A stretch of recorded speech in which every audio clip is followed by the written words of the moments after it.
Salut, c'est Trado. Voilà ma vidéo de mise à jour pour l'indice parisien.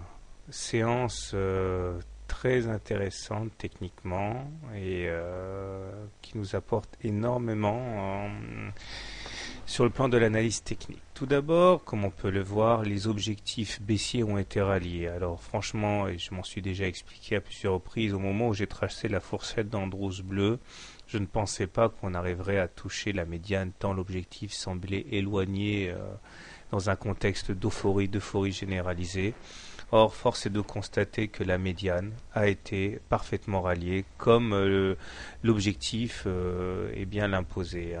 Donc le mouvement correctif en cours a atteint l'objectif qui correspond d'ailleurs également à l'oblique ocre ici qui était également tracé maintenant depuis de nombreux mois. D'ailleurs, à y regarder de plus près, la bougie du jour vient en clôture mourir sur cet oblique ocre, laissant donc entière les perspectives de consolidation. La hauteur de la mèche basse du jour montre d'ailleurs que les plus bas ont été massivement achetés, ce qui également trahit les intérêts acheteurs. Il est vrai que un petit peu de fondamental ne fait jamais de mal. Ce qui se passe au Japon est absolument apocalyptique, mais si on regarde froidement la situation, le quantitative easing continue, il y a toujours des flots de liquidités qui sont prêts à s'investir parce qu'il faut bien qu'ils s'investissent, et c'est vrai que des acheteurs sont rentrés à bon compte, c'est évident.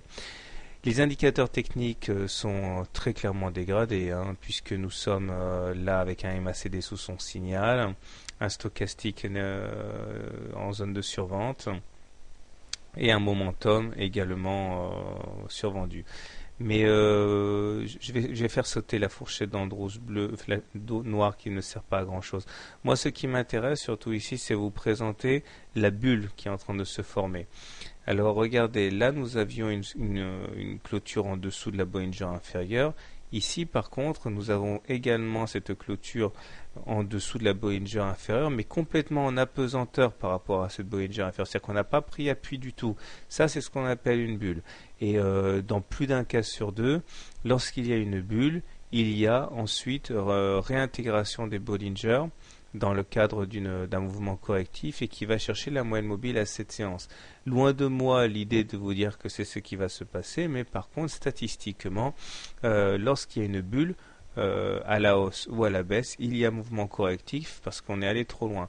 Comme en plus il y a une conjonction de faisceaux de supports qui ont été touchés, franchement je serais baissier, je me méfierais un petit peu de faire un all-in sur une continuation de la baisse à court terme.